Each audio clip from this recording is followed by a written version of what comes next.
I remember the weight of that $100 bill like it was made of lead. It sat in my pocket like a ticking clock, the last remnant of a life that had unraveled faster than I ever thought possible. That bill wasn't just money, it was time.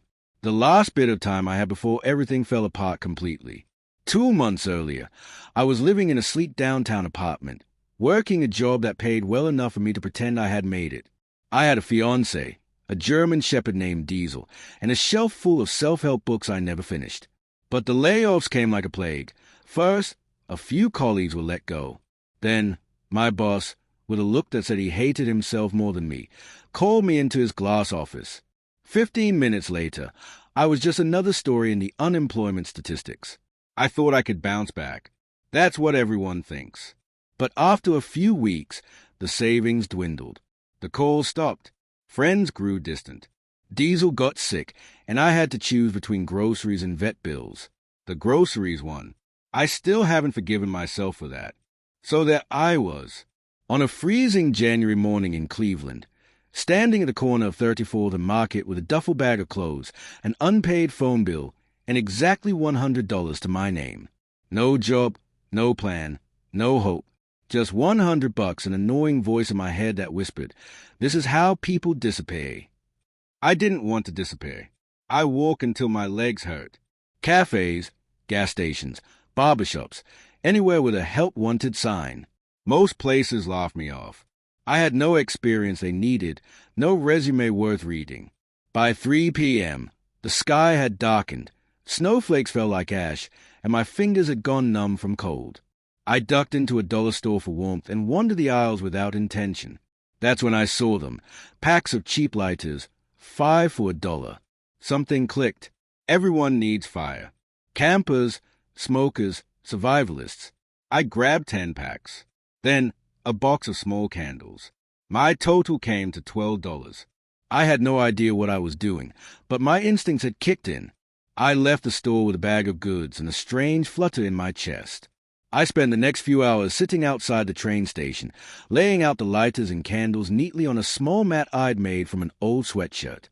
It was cold, painfully cold, but I smiled through my shivers. A man in a heavy coat approached. He looked down, then back at me. "These work?" he asked, pointing to the lighters. "Guaranteed," I said, though I hadn't tested a single one. He bought 2 for $3. Then someone else came by. Then another. By the time the sun dipped beneath the skyline, I had sold $27 worth of cheap plastic and wax. It wasn't much, but it was more than nothing. The next day, I reinvested. More lighters, more candles, and some pocket hand warmers I found a surplus store. I changed locations, testing spots with more foot traffic. Within a week, I was averaging $45 a day in sales. I started sleeping in the back room of an old church downtown. The pastor, a quiet man named Brother Ray, let me crash there when he saw me outside night after night, shivering and alone. He never asked questions, just handed me a key, said, "God helps those who move their feet," and left it at that. By week 3, I had saved $310. I used some to buy a burner phone and set up a simple page on a marketplace app. I listed fire starting kits, bundled candles and lighters with hand warmers, and gave them catchy names like Urban Survival Starter. To my surprise, a few sold almost instantly. Then came the twist I didn't expect. A man named Ethan messaged me about one of the kits. He asked if I could deliver it personally, said he was nearby. I agreed, and we met at a coffee shop. He was older, maybe late 40s, with a trimmed beard and eyes that watched everything. After handing him the kit, he looked me over. "You made this?" "Yes, sir." He nodded slowly. "Interesting. Sit down. I want to ask you something." What followed was the strangest interview of my life. He peppered me with questions. How I got the idea, how I sourced items, how I priced them. Then he reached into his coat and handed me a business card. The logo was simple. Grit Ink. "Ever heard of a guy named Sam Wilkins?" he asked. I shook my head. He started Grit with $20 in a lemonade stand. Sold it to a private equity firm 5 years later for $400 million. I was his partner. I stared at him, stunned. Ethan smiled. "I've seen your kind before," he said. You've got fire. No pun intended. You just don't know what to do with it yet. Come by the office tomorrow. I'll teach you something. And just like that, my life tilted on its axis. That night, I sat in the church's back room, staring at the card under a flickering bulb. Something about this moment felt fragile, like a glass bridge over a canyon. One wrong step, and I'd fall back into the nothing I'd just clawed out of. But I went. The next day, I stepped into a downtown office that smelled of old leather and ambition. Ethan introduced me to a room full of people who dressed like they had places to be. I didn't belong. But I listened. I learned. And slowly, I started to understand how ideas became products, and product became wealth. That $100, it was gone in the first 3 days. But what it bought me was worth more than money. It bought me movement, momentum, a spark. And in this world, a spark is all you need to start a fire. Success isn't always about working harder. Sometimes it's about seeing the angles no one else is looking at. That was Ethan's first lesson to me. He didn't sugarcoat anything. In fact, he barely spoke in full sentences, just quick, sharp commands like fix your pitch, or that price point's a joke. But beneath his gruffness, there was a method, a mindset, and I soaked it in like a sponge. Ethan brought me in as an unpaid intern at Grit Incorporated. I wasn't even sure what they did at first. It seemed like a mixture of startup incubation, small-scale investing, and business consulting. A little bit of everything, run from the 10th floor of a nondescript office building with beige walls and flickering fluorescent lights. But the energy was electric. Everyone there moved with a purpose. At first, I was invisible. I fetched coffee, ran errands, cleaned whiteboards, restocked snacks. But I watched. Every meeting, every pitch, every stumble and triumph. I logged it all in a journal I kept hidden in my backpack. I wrote down phrases I didn't understand and looked them up later. EBITDA, churn rate, MVP, angel rounds. The world of business had its own language, and I was determined to become fluent. One afternoon, I overheard a heated discussion in the bullpen. A startup they were backing, a small eco-friendly soap company, was about to tank because of poor supply chain management. Ethan's voice cut through the noise like a blade. We're not bleeding out because of product quality. We're bleeding out because they don't know how to deliver. I raised my hand before I realized what I was doing. What? Ethan barked. I cleared my throat. I might have an idea. The room went quiet. Go on, he said, narrowing his eyes. I explained how, during my street vending days, I used to time my restocks based on weather patterns, local events, even payday schedules. It wasn't scientific, but it worked. I suggested using social media geodata to predict buying behavior and focus supply delivery around local demand surges. A hack? Sure, but better than drowning. He stared at me. You got a laptop? He asked. No, I said, embarrassed. Then use mine. You've got 48 hours. Show me what this looks like.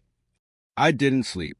I used Grit's spare MacBook to build a crude dashboard in Google Sheets, layered with free APIs that track local foot traffic trends, weather forecasts, and Twitter sentiment.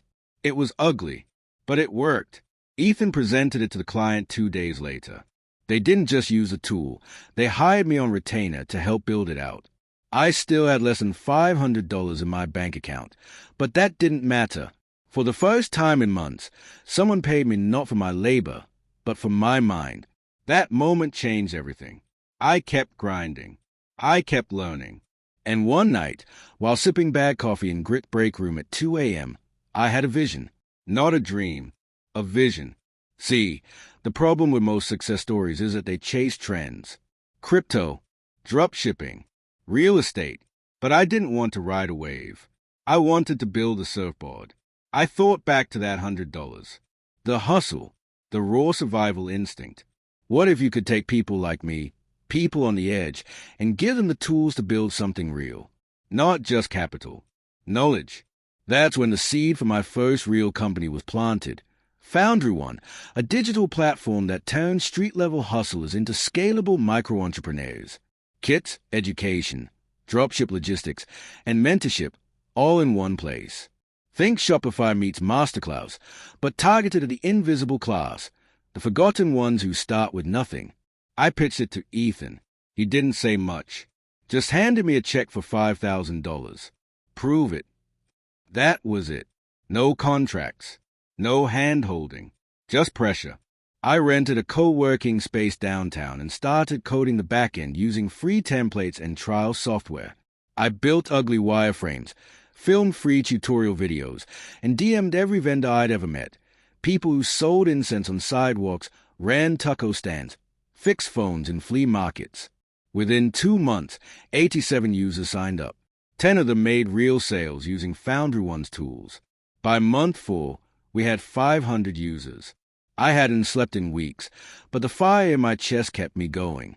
The tipping point came when a local news station did a story on one of our users, a single mother who used Foundry One to turn her handmade jewelry into a full-time income. The segment went viral. Subscriptions exploded. Then came the investors. I sat across from a man in a $2,000 suit who offered me $150,000 for 20% of the company. My hand shook as I signed the term sheet. I felt like I was cheating. Like any moment someone would wake me up and laugh. You really thought this was real? But it was real. And this time, I wasn't sleeping in a church backroom. I had my own apartment, a new laptop, a team of 3, that $100 bill, my final $100. It sat framed on my wall, a silent reminder how close I came to disappearing. But this wasn't the end. Not even close. Because what I didn't know then, what none of us knew, was that someone was watching. Someone powerful. And not everyone liked what I was building. Because when you start giving power to the powerless, you make enemies. And some of them play dirty. Success, as it turns out, has a scent. And when you start to reek of it, the sharks show up, smiling, polished, well-dressed. But their teeth, just as sharp as ever.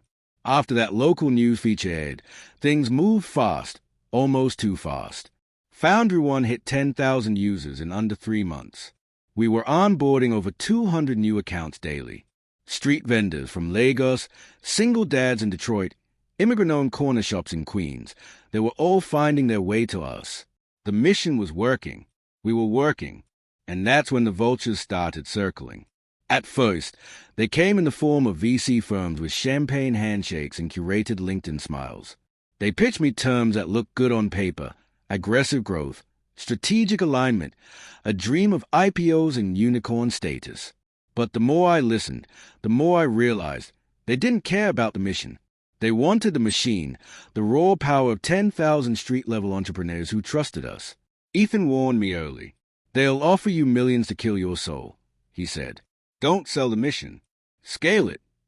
So I said no, again and again. Then strange things started happening. One morning, I woke up to a flood of emails.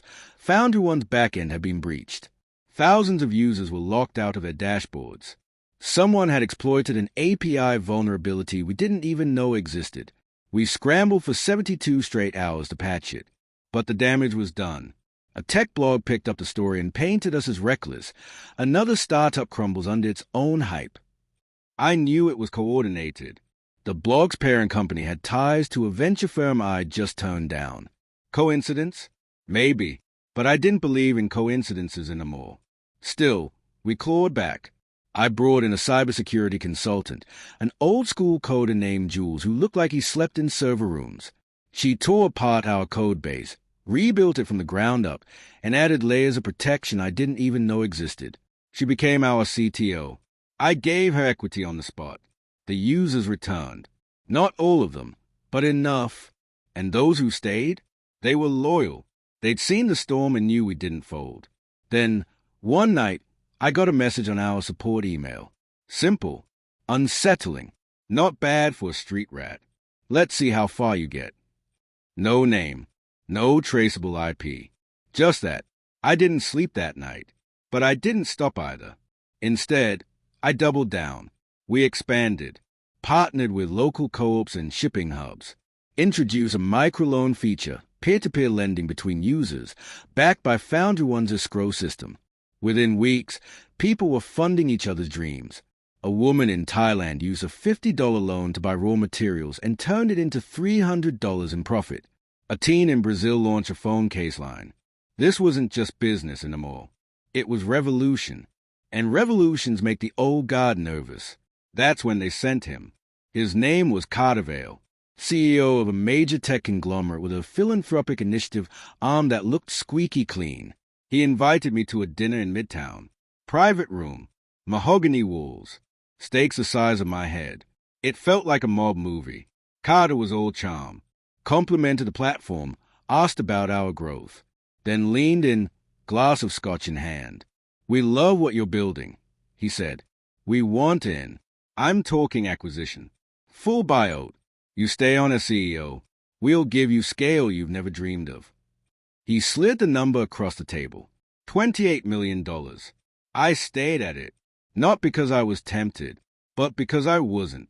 That number would have solved every problem I had ever known, but it would have buried the very thing I was fighting for. So I said no. Carter didn't flinch, just smiled and said, "Think it over. You've got a week. After that, the offer disappears." The next morning, one of our payment processors froze our account. "Compliance review," they said, which was odd, because we'd passed our audits 3 times that quarter. Then our Facebook ad account was flagged for suspicious activity. Then our supplier contact started ghosting us. Then 2 of our top vendors were offered better terms from an anonymous competitor. I knew Carter had pulled strings. The question wasn't if he'd try to destroy us. It was how long we could survive it. But I'd been broke before. I'd sold candles in the snow. I'd slept in church basements. These men were powerful, yes, but they'd never been hungry. Not like me. So I fought back. Quietly. Strategically. I reached out to Ethan. He laughed when I told him. "This is it," he said. "Your first war." He introduced me to a network of founders who had refused the old money and lived to tell about it. They helped us pivot. We decentralized parts of the platform, created backup payment systems. We launched a crypto-based vendor credit token to bypass frozen accounts. Within days, our users were transacting again, under the radar. We weren't just surviving. We were evolving. And then came the letter, a cease and desist, filed by Carter's conglomerate. They accused us of unfair trade practices, claimed our peer lending system was an unlicensed financial service. It was laughable, but lawsuits don't need truth to be effective. They just need money. I stared at the letter for an hour. Then I made a call. To the one person I swore I'd never contact again. My father. I hadn't spoken to him in years, not since he walked out on us when I was 17. But he was a lawyer, a damn good one. And for the first time in my life, I needed him. He picked up on the second ring. "Well," he said, "didn't think I'd hear from you again." "I need your help," I said. There was silence. Then, "Tell me everything." What followed was the most painful conversation of my life. But by the end of it, he agreed. He'd represent us. Pro bono. And just like that, Carter had a new problem. A former state prosecutor with a grudge and nothing to lose. The lawsuit didn't go away, but it slowed. And while it dragged on, we built. We scaled. We learned how to become bulletproof. By the time the case was dismissed on technical grounds 6 months later, Foundry One had 100,000 users and a waiting list of another 30,000. I sent Carter a thank you note. It just said, "Still standing." But deep down, I knew the war wasn't over. Because what we were doing now, it wasn't just business. It was a movement. And movements don't just face lawsuits. They face revolutions. With every milestone we crossed, the stakes rose higher. At 250,000 users, we were no longer a blip on the radar. We were a threat to the entire system. Foundry One was proving something dangerous, that power could be built from the bottom, not inherited from the top. And people at the top, they don't take kindly to that idea. I had always imagined success would bring peace, stability. But the truth is, the higher you climb, the windier it gets. You're exposed, every move watched, every word recorded, every decision dissected by people who would rather see you fall and fly. By now, our revenue streams had diversified. Ad-free premium tools, microlending commissions, B2B logistics for urban vendors. We were bringing in 7 figures monthly. The press had caught on too. I was suddenly a darling of tech think pieces and business podcasts. They loved the rags to riches angle, the gritty founder narrative, but none of them knew how close we still were to collapse. Because Carter hadn't disappeared. He'd simply changed tactics. He bought one of our major suppliers and began undercutting prices so drastically that many of our users were tempted to jump ship. He didn't care about profit. He cared about bleeding us dry. But we adapted. Foundry One launched a vendor loyalty program, matching prices and offering equity stakes to our top suppliers. It wasn't conventional, and it wasn't cheap, but it worked. Then came the insider leak. A former contractor, someone we let go for violating ethics policy, released internal documentation to the press, spinning it as proof of exploitation. Screenshots, partial emails, out-of-context Slack messages. They painted a picture of a cold, exploitative machine, the opposite of what we'd built. For a week, we trended, for all the wrong reasons. #founder fraud, #street scam. People who'd once championed us now questioned us. And as CEO, the blame landed squarely on my shoulders. It hurt more than I ever thought it could. I shut myself in my apartment for 3 days, drowning in news alerts and shame. The pressure clawed at me, made my skin itch. I couldn't sleep, couldn't eat. I wondered, was this it? Was this how it all ended? Not with a bang, but with a scandal? But then I got a message. Not from a journalist. Not from Ethan. Not from my lawyer father. It was from a boy named Lewis, 17 years old, who lived in a trailer park in New Mexico. He'd used Foundry One to start a phone repair business out of his kitchen. He attached a photo of his mom smiling in a newly furnished living room. The message was simple. They can say whatever they want. You changed our lives. Don't stop. And that was the moment it clicked. I remembered who this was for. Not the investors. Not the headlines. Not even the haters. It was for the Louises of the world. The ones no one saw. The ones like me. So I fought back, not with lawsuits or PR spins, but with truth. We released full transparency reports, every internal policy, every contractor agreement, every financial record that didn't compromise user privacy.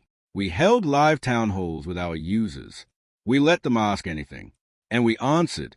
No scripts, no PR representatives. And the tide turned, because our users knew who we really were. They rallied, posted their stories, flooded social media with testimonials. The hashtag changed. #FounderFamily. #built from the streets. We weathered the storm. Barely, but not without scars. Ethan had a heart attack 3 days after our legal victory. Stress. Years of it. He survived, but it changed him. He retired quietly and disappeared to a cabin in the Catskills. He left me a note in a crumpled envelope. You've built the surfboard. Now teach others how to ride it. I framed it next to that $100 bill. We were expanding globally now, launching in Nairobi, Manila, Kolkata. We were partnering with grassroots organizers, not corporations. We built a translation team of 80-plus freelancers to adapt our tools to local dialects. I hired Jules as COO and handed over half of the company's voting power. Then, at our annual user summit, held in an abandoned warehouse-turned-pop-up village, something happened that stopped me cold. A young woman named Aisha walked on stage. She was 22, Nigerian, used Foundry One to escape an abusive home and start her own tailoring business. She now employed 6 other women, all survivors like her. She looked me in the eye and said, "You didn't just give me tools. You gave me back my voice." The audience went silent, and I cried, in front of 3,000 people. Not because I was proud, not because I was strong, but because, for the first time, I realized this wasn't my story anymore. It was ours. But success, true, lasting success, always comes at a price. And I was about to learn just how high that price could be. Because just when I thought we'd finally found peace, just when it seemed like nothing could break us, I got a call from the bank. One of our key financial partners had frozen $2.3 million in operational funds. Routine audit, they said again.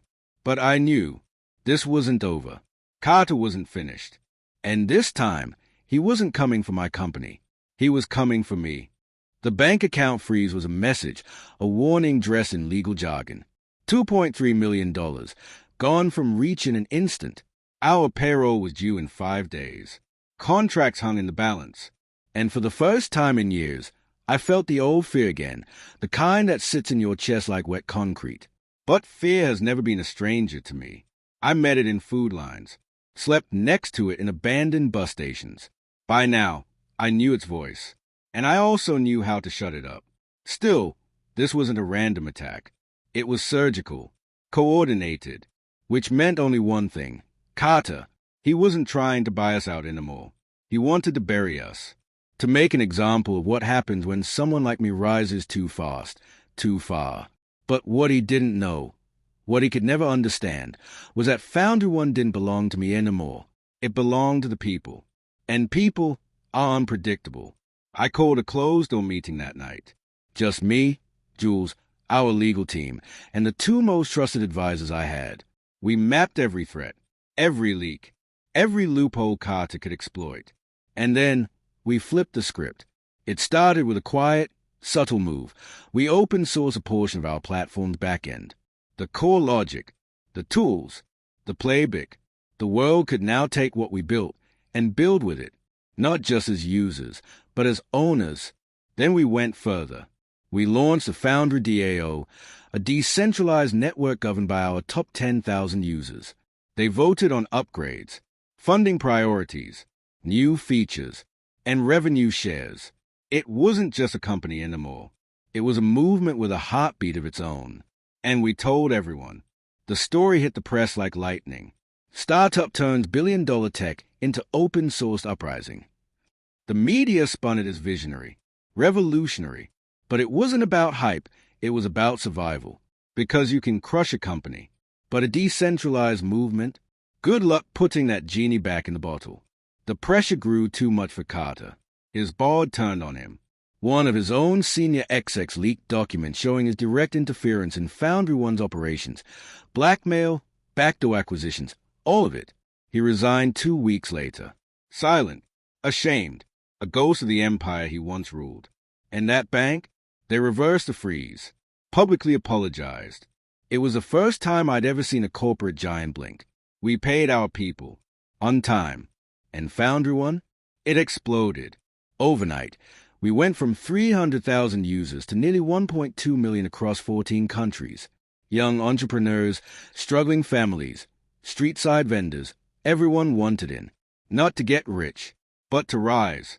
Now, when I look back on that $100 bill framed on my wall, I don't see money.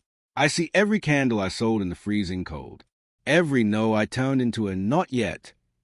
Every sleepless night spent chasing a dream nobody else could see. They told me I wasn't the type to make it. Too broke, too unconnected, too street. But street is where resilience is born. And resilience is louder than money, louder than legacy, louder than fear. Today, I sit in a modest office, no marble floors, no gold letters on the door, just a whiteboard cluttered with ideas, and a view of a city I once walked barefoot through, broken and invisible. Foundry One is valued at $4.8 billion now, but I never took the payout. I still take a founder's salary. I still ride the subway. I still remember my mom lighting candles to save on the electric bill, because money was never the end game. Freedom was. And now I spend my days teaching others how to build theirs.